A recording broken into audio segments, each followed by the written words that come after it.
제11장 구약과 신약의 차이점 1.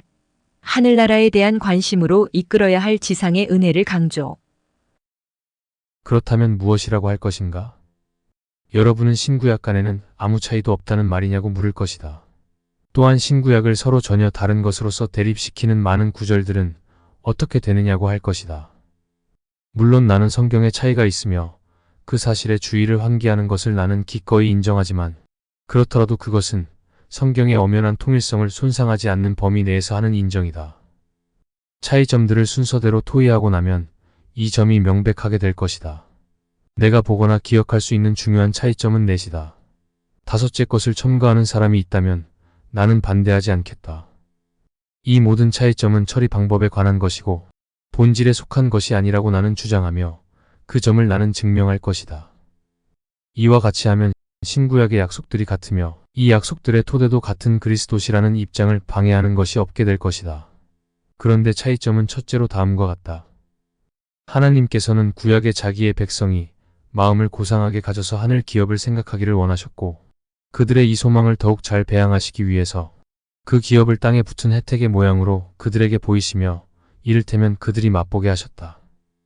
그러나 지금은 복음이 내세의 은총을 더욱 명백하고 분명하게 계시했으므로 주께서는 우리의 마음을 인도하셔서 직접 내세를 명상하게 하시며 이스라엘 백성에게 쓰시던 수준 낮은 훈련 방법을 버리신다. 하나님의 이 계획에 주목하지 않는 사람들은 고대인들이 육체에 대해서 약속된 축복을 더 이상 초월하지 못했다고 생각한다. 하나님의 율법을 지키는 사람들을 위해서 가나안 땅은 훌륭하고 심지어 유일한 상급이라는 말씀을 그들은 자주 듣는다. 레위기 26장 33절, 신명기 28장 36절 등에서 율법을 위반하는 자들에게 주께서 하시는 가장 가혹한 벌의 위협은 소유한 이 땅에서 쫓겨나며 외국 땅으로 흩어지리라는 것임을 그들은 듣는다.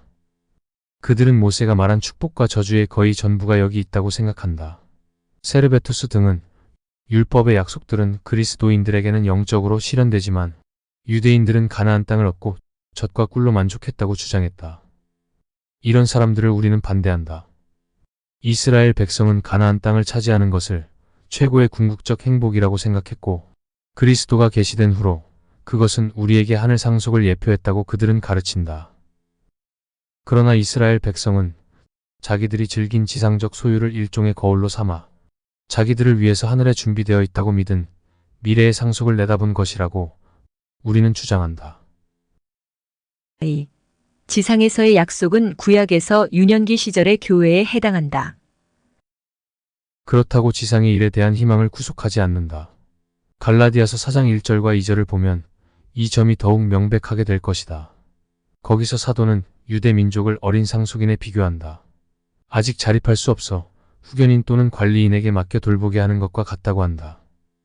바울은 주로 의식에 대해서 이렇게 비교하지만 우리는 아무 거리낌 없이 여기서도 그 비교론을 가장 적합하게 사용할 수 있다. 그들과 우리는 같은 유업을 받기로 예정되었다. 그러나 그들은 아직 어려서 그것을 상속해서 운영할 수 없었다. 같은 교회가 그들 사이에도 있었지만 아직 유년기에 있었다. 그러므로 주께서는 그들을 이 보호 감독 하에 두시며 영적 약속을 주실 때에 아무 장식 없이 또 드러나 보이게 하시지 않고 지상적 약속에 의해서 어느 정도로 예표된 것을 주셨다. 그래서 아브라함과 이삭과 야곱과 그들의 후손들에게 영생 불사의 희망을 주시기로 정하셨을 때 가나안 땅을 유업으로 약속하셨다. 그 땅은 그들의 소망의 최종 목표가 아니었고 그것을 봄으로써 진정한 유업, 곧 아직 그들에게 계시되지 않은 유업을 바라보도록 그들을 훈련하며 확고한 소망을 가지게 하려고 하신 것이다. 그리고 그들에게 오해가 없도록 더 높은 약속을 주셔서 그 땅이 하나님의 최고의 은혜가 아님을 알리셨다. 예컨대 아브라함에게 땅을 주시겠다고 약속하셨을 때 그가 거저 듣고만 있는 것을 허락하시지 않고 더 위대한 약속으로 그의 마음을 들어올려 주를 향하게 하셨다. 창세기 15장 1절에서 아브라함에게 임한 말씀은 아브라함아 나는 너의 방패요. 너의 극히 큰 상급인이라는 것이었다. 이것을 보면 아브라함의 궁극적 상급은 오로지 주님께만 있다는 것을 알 수 있다. 이 세상 초등학문에서 무상하고 포착할 수 없는 상급을 구할 것이 아니라 불멸의 상급을 구하라는 뜻이었다. 주께서는 그 다음에 땅에 대한 약속을 첨가하셨으나 그것은 자기의 인의 상징과 하늘 유업의 예표에 불과했다. 성도들도 이 일을 체험했노라고 각기 증언한다. 다윗은 현세의 행복으로부터 비약해서 저 최고의 궁극적 행복에 도달한다. 시편 73편 26절에서 내 육체와 마음은 쇠잔하나 하나님은 나의 영원한 분깃이니라. 또 시편 142편 5절에서 여호와여 내가 주께 부르짖어 말하기를 주는 나의 소망이시오 생존 세계에서 나의 분깃이시라 하였나이다. 라고 고백한다. 이런 말은 이 세상과 모든 현세적 혜택을 초월한 소망이 있다고 고백하는 것이다. 그러나 예언자들은 주에게서 받은 예표로 내세의 행복을 표시하는 때가 더 많다. 이런 의미로 해석해야 하는 성경 말씀들이 있다. 예컨대 잠언 2장 21절에 대저 경건한 자는 땅을 유업으로 차지하리라. 그리고 잠언 2장 22절과 욥기 18장 17절에 악인은 땅에서 끊어질 것이다. 등의 말씀이다. 이사야서에는 예루살렘의 각종 재물이 풍성하며 시온의 모든 물건이 차고 넘치리라고 하는 구절이 많다. 우리는 이 모든 일이 우리의 출생지에서나 지상의 예루살렘에 적용될 수 없고 시편 133편 3절에 나오는 신자들의 진정한 고향, 곧 여호와께서 복과 영생을 명하신 저 하늘 도성에만 적용된다는 것을 안다. 3. 유형별로 본 육체적인 은혜와 육체적인 처벌. 그렇기 때문에 구약시대의 성도들은 현재의 우리에게는 합당하지 못할 정도로 현세 생활과 그 행복을 너무 중요시했다. 그것이 경주의 종점인 듯이 거기서 멈춰서는 안 된다는 것을 그들은 잘 알고 있었지만 하나님이 그들의 약한 분량에 따라 그들을 훈련하시려고 그 행복의 은총의 표적을 남겨주신 것을 보고 그들은 그 은총을 직접 보지 않고 표적을 기뻐하여 거기에 더욱 끌렸다. 그러나 주께서는 현세의 혜택으로 신자들에 대한 자기의 인애를 증거하실 때 이런 예시와 상징으로 영적 행복을 예비하신 것과 같이 한편으로는 신체적 처벌로 장차 악인들에게 내리실 심판을 증명하셨다. 그래서 하나님의 은혜가 지상적인 일에서 더 현저히 나타난 것과 같이 하나님의 벌도 마찬가지였다. 무지한 자들은 상벌간에 있는 이 비슷함과 일치라고 할 것을 고려하지 않고 하나님이 많이 변하셨다고 해서 놀란다. 과거에는 엄격하고 무서운 벌을 모든 범행에 일일이 또 신속히 내리셨는데 지금은 이전에 노하신 기분을 버리시고 훨씬 부드러운 벌을 훨씬 드물게 주시는 것 같다는 것이다. 그래서 만이교도들처럼 신구약의 하나님은 다르다고까지 공상한다. 그러나 이런 의구심은 일소될 것이다. 즉 하나님께서 이스라엘 백성에게 너울로 가리운 형태로 언약을 주신 동안은 미래의 영원한 행복의 은총은 지상적인 혜택으로 그리고 영적 죽음의 중대성은 신체적 형벌로 표시하며 상징하고자 하셨던 것이다. 4. 이 차이점의 의미. 신구약 간의 둘째 차이점은 상징에 있다. 구약은 실체가 없기 때문에 실체 대신에 형상과 그림자를 보였을 뿐이고 신약은 진상의 실체 그 자체를 현재 있는 것으로서 계시한다. 항상 이 차이점이 신구약이 대조될 때에는 거의 언급되지만 히브리서에 있는 설명이 가장 자세하다. 그곳에서 사도가 논란하는 상대자들은 모세의 율법을 지키지 않게 되면 경건 전체도 파멸된다고 생각했다. 이 오류를 반박하기 위해서 히브리서 7장에서 사도는 예언자 다윗이 그리스도의 제사장 직분에 대해서 예언한 것을 인정한다. 그리스도께서 영원한 제사장 직분을 받으셨으므로 제사장이 날마다 교체되던 제사장 제도는 폐지된 것이 확실하다. 23절 이 새로운 제사장 직분은 맹세로 제정된 것이므로 우세하리라는 것을 그는 증명한다. 21절 그리고 나서 그는 히브리서 8장 6절부터 13절에서 제사장 제도가 변했으므로 언약도 변한 것이라고 첨부한다. 히브리서 7장 19절에서는 율법은 그 자체가 약해서 완성에 이를 수 없었으므로 이 변경이 필요했다고 그는 선언한다. 그 다음에 이 약점의 성격을 논한다. 율법에는 의의 행동이 외면적 신체적인 행동이 있었지만 이런 행동을 준행하는 사람들의 양심을 완전하게 만들지 못했다고 한다. 왜냐하면 동물을 제물로 바치더라도 양심은 죄를 말소하거나 진정한 성결을 실현할 수 없었다. 그러므로 히브리서 10장 1절에서 율법에는 장차 올 좋은 일들의 그림자가 있고 일 자체의 산 형상은 없다고 그는 단정한다. 그러므로 율법의 유일한 기능은 복음에서 나타난 더 좋은 소망으로 인도하는 일이었다. 여기서 우리는 율법의 언약과 복음의 언약, 그리스도의 사역과 모세의 사역이 어떻게 비교되는가를 관찰해야 한다. 만일 약속들의 내용에 관한 비교라면 신구약 간에는 큰 차이가 있을 것이다. 그러나 논의의 경향은 다른 방향으로 이끌어 가므로 우리는 그것을 따라 진상에 도달해야 한다. 언약의 성취는 그리스도시며 이 성취에 의해서 언약은 최종적으로 확정되며 인준된다. 확정을 기다리고 있는 동안에 주께서는 모세를 통해서 의식들을 제정하셨고 의식들은 이를테면 그 확인에 대한 엄숙한 상징이었다. 율법에 제정된 의식들은 그리스도에게 위치를 양보해야 하는가 하는 문제에 대해서 논쟁이 생겼다. 그런데 의식은 언약의 일시적인 속성, 첨가물, 부속물, 소위 장식품에 불과했다. 그러나 언약을 실시하는 수단이었기 때문에 언약이라는 이름을 가지게 되었다. 이 점은 다른 성례전의 경우와 같다. 그러므로 요약하면 이 구절에서 구약은 언약을 확인하는 엄숙한 방법을 의미하며 그 방법은 의식과 제사에 포함되었다. 우리가 방법을 초월하지 않을 때에 거기는 본질적 기반이 없으므로 히브리서 7장 22절에서 사도는 방법을 종결시키며 폐지해서 더 좋은 언약의 보증인이며 중보자이신 그리스도에게 자리를 양보해야 된다고 주장한다. 그리스도께서는 이 언약에 의해서 영원한 성결을 선택된 자들에게 단번에 주시며 율법 하에서 처리되지 못한 죄를 없애버린다. 이것은 다음과 같이 해석할 수 있다. 즉 주의 옛 언약은 유대인들에게 주신 언약이었는데 그것은 그림자 같고 효과가 없는 의식 준수에 포함되었으며 확고하고 실질적인 확인을 받기까지는 이를테면 미결 상태에 있는 것, 일시적인 것이었다. 옛 언약은 그리스도의 피로 성별되며 확립된 때에 비로소 새롭고 영원한 언약이 되었다. 그래서 그리스도께서는 누가복음 22장 20절에서 제자들과 최후의 만찬을 하시면서 제자들에게 주신 잔을 내 피로 세우는 새 언약의 잔이라고 부르셨다. 이 말씀은 하나님의 언약은 그리스도의 피로 인쳐질 때 그 진리에 도달했으며 또 그렇게 함으로써 새롭고 영원한 언약이 되었다는 뜻이다. 5. 교회의 유년기와 장년기. 그러므로 갈라디아서 3장 24절에서 그리스도께서 육신으로 나타나시기 전에 유대인들은 율법의 보호와 지도를 받아 그리스도에게 인도되었다고 사도가 말한 뜻이 분명하다.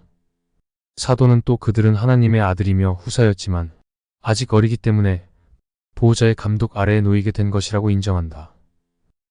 의의 태양이 솟아오르기 전에는 크고 빛나는 계시나 분명한 이해가 없는 것은 당연하다. 그러므로 주께서 그들에게 말씀의 광명을 나눠주셨지만 그들은 아직 그것을 여전히 또 멀리서 어렴풋하게 보았다. 그래서 바울은 이 미약한 이해 상태를 어렸을 때라는 말로 표현한다. 아동 교육의 방법으로서 이 유년기를 이 세상 초등, 학문과 사소한 의식 준수로 훈련하시는 것이 하나님의 뜻이었다. 그러다가 에베소서 4장 13절에서 말하는 것처럼 그리스도가 비치시게 되면 그로 인해서 신자들의 지식이 성숙하도록 하신 것이다. 그리스도께서도 마태복음 11장 13절과 누가복음 16장 16절에서 다음과 같이 친히 이 구별을 시사하셨다. 율법과 선지자는 요한의 때까지요. 그 후부터는 하나님 나라의 복음이 전파되느니라. 율법과 선지자들은 당시 사람들에게 무엇을 가르쳤는가? 그들은 언젠가는 분명히 계시될 그 지혜를 예상하게 만들었으며 그 지혜가 멀리 반짝이는 것을 가리켰다. 그러나 그리스도를 손가락으로 가리킬 수 있었을 때 하나님의 나라가 열렸다. 그리스도에게서 골로새서 2장 3절에서 말하는 지혜와 지식의 모든 보화가 계시되었으며 이 지혜와 지식에 의해서 우리는 가장 깊은 하늘 성소에 거의 이르게 할 수 있다. 6. 신앙이 깊었던 위인들도 옛 언약의 한계를 벗어나지 못했다. 아브라함의 훌륭한 믿음과 비교할 만한 신앙을 가진 사람을 그리스도 교회에서 거의 찾아볼 수 없으며 예언자들은 성령의 권능을 훌륭히 받아서 지금도 전 세계를 그 힘으로 비출 만한 것이 사실이지만 위에서 말한 우리의 견해는 움직일 수 없다. 여기서 우리는 소수 사람들에게 베푸신 주의 은총을 묻는 것이 아니라 자기의 백성을 가르치신 그 통상적인 처리 방법이 무엇이었는가를 묻는 것이다. 이것은 다른 사람들보다 특출한 통찰력을 받은 예언자들이 가르친 내용에서도 볼 수 있다. 그들의 가르침까지도 먼데 있는 물건같이 희미하였고 예표로 표현되었다. 그뿐 아니라 그들의 탁월한 지식이 아무리 놀라운 것이었더라도 그들은 민족의 전반적 훈련에 따라야 했기 때문에 역시 어린이들로 인정됨을 면할 수 없었다. 끝으로 그때에는 시대적인 모호한 지식을 초월할 만큼 투철한 식견을 가진 사람이 없었다. 그렇기 때문에 그리스도께서는 누가복음 10장 24절에서 다음과 같이 말씀하셨다. 많은 선지자와 임금이 너희 보는 바를 보고자 하였으되 보지 못하였으며 너희 듣는 바를 듣고자 하였으되 듣지 못하였느니라. 그러므로 마태복음 13장 16절에서는 너희 눈은 봄으로 너희 귀는 들음으로 복이 있도다 라고 말씀하셨다. 확실히 이 특권을 주는 점에서 그리스도의 강림이 특출한 것은 당연하며 그리스도가 오심으로 하늘 신비들이 더욱 분명히 계시되었다. 베드로전서 1장 12절에서 이미 인용한 말씀은 여기에도 해당한다. 거기서 베드로는 선지자들의 노고가 주로 우리 시대를 위한 것이었음을 계시로 알게 되었다고 했다. 7. 이 차이점의 성경적 기원과 의미. 이제 셋째 차이점을 논할 터인데 이것은 예레미야서에서 얻은 것이다. 나 여호와가 말하노라. 보라 날이 이르리니 내가 이스라엘 집과 유다 집에 새 언약을 세우리라. 이 언약은 내가 그들의 열조의 손을 잡고 애굽 땅에서 인도하여 내던 날에 세운 것과 같이 아니할 것은 내가 그들을 다스렸어도 그들이 내 언약을 파하였음이라. 내가 이스라엘 집에 세울 언약은 이러하니 곧 내가 나의 법을 그들의 속에 두며 그들의 마음에 기록하여 내가 그들의 죄악을 사하리라. 그들이 다시는 각기 이웃과 형제를 가르치지 아니하리라. 이는 작은 자로부터 큰 자까지 다 나를 알미니라. 이 말씀을 근거로 고린도후서 3장 6절부터 11절까지 사도는 율법과 복음을 비교한다. 율법은 문자적인 교훈이고 복음은 영적인 교훈이며 전자는 돌판에 새겼고 후자는 사람의 마음에 새겼으며 전자는 죽음을 후자는 생명을 전파하며 전자는 정죄를 후자는 의를 전파하며 전자는 무효하게 될 것이요 후자는 길이 있을 것이라고 한다. 예언자에 비해서 사도는 율법을 나쁘게 말한다. 율법 자체에 관해서 뿐 아니라 일부 그릇된 율법, 추종자들이 의식에 대한 토착된 열성으로 명료한 복음을 흐리게 하기 때문이다. 그들의 오류와 어리석은 편벽을 보고 바울은 율법의 본성을 논하게 되었다. 그러나 예레미야, 바울이 다이엣 언약과 새 언약을 대조하므로 율법의 고유한 특색만을 고려한다. 그들이 율법의 기능으로 인정하는 것은 다만 한 가지다. 즉, 바른 일을 명령하고 악한 일을 금지하며 의를 지키는 자들에게 보상을 약속하고 범죄자들을 처벌로 위협하는 것이다. 그러나 동시에 율법은 모든 인간의 마음속에 선천적으로 있는 부패를 변하거나 시정하지 못한다고 한다. 8. 고린도후서 3장에 따른 세부적인 차이점. 6절. 그가 또한 우리를 새 언약의 일꾼 되기에 만족하게 하셨으니 율법 조문으로 하지 아니하고 오직 영으로 함이니 율법 조문은 죽이는 것이요 영은 살리는 것이니라. 7절. 돌에 써서 새긴 죽게 하는 율법 조문의 직분도 영광이 있어 이스라엘 자손들은 모세의 얼굴에 없어질 영광 때문에도 그 얼굴을 주목하지 못하였거든. 8절. 하물며 영의 직분은 더욱 영광이 있지 아니하겠느냐. 9절. 정죄의 직분도 영광이 있은즉 의의 직분은 영광이 더욱 넘치리라. 10절. 영광되었던 것이 더 큰 영광으로 말미암아 이에 영광될 것이 없으나. 11절. 없어질 것도 영광으로 말미암았은즉 길이 있을 것은 더욱 영광 가운데 있느니라. 이제 사도의 비교론을 한 항목씩 설명하겠다. 구약이 문자적이라고 하는 것은 영의 역사가 없이 발표되었기 때문이다. 신약이 영적이라고 하는 것은 주께서 그것을 사람들의 심정에 영적으로 새기셨기 때문이다. 둘째 대조점은 첫째 것을 밝힌다. 구약이 죽음을 가져온다는 것은 인류 전체를 저주 가운데 덮을 뿐이기 때문이다. 신약이 생명의 도구인 것은 사람들을 저주에서 해방하여 하나님의 사랑을 다시 얻게 하기 때문이다. 구약이 정죄를 내림은 아담의 모든 자손의 불의를 고발하기 때문이며 신약이 의를 줌은 하나님의 긍휼을 계시하며 이 자비에 의해서 우리가 의롭다 함을 얻기 때문이다. 마지막 대조는 의식적 율법에 관련시켜야 한다. 구약은 현장에 없는 것의 형상을 가졌기 때문에 때가 오면 주가 없어지지 않을 수 없었다. 복음은 본체 그것을 나타내므로 영원히 굳게 서 있다. 참으로 예레미야는 31장 32절에서 도덕적 율법까지도 무력하고 연약한 언약이라고 부른다. 그러나 거기는 다른 이유도 있다. 즉, 은혜를 잊은 백성이 갑자기 이탈했기 때문에 그 언약이 곧 파기된 것이다. 그러나 이 위반의 책임은 백성에게 있었으므로 언약 자체를 비난하는 것은 마땅하지 않다. 그런데 의식들은 무력했기 때문에 그리스도의 강림에 의해서 폐지되었은즉 폐기된 원인이 자체 내에 있는 것이다. 우리는 문자와 영의 이 차이를 근거로 주께서 유대 민족에게 주신 율법에 아무 효과도 없었고 그들 중에서 하나님에게로 돌아선 자가 하나도 없었다고 추측해서는 안 된다. 그러나 이 차이점을 지적하여 비교한 것은 은총이 풍부하게 된 것을 찬양하려는 뜻이다. 복음 선포를 통해서 성령으로 중생한 사람들을 모든 민족 사이에서 불러 모으셔서 교회의 교제에 들어가게 하시는 그 무수한 사람들을 생각하라. 그렇다면 고대 이스라엘에는 하나님의 언약을 정성과 마음을 다하여 받아들인 사람이 적었다. 아니 거의 없었다고 할 것이다. 다만 비교하지 않고 그들만을 본다면 그들의 수가 많았던 것이 사실이다.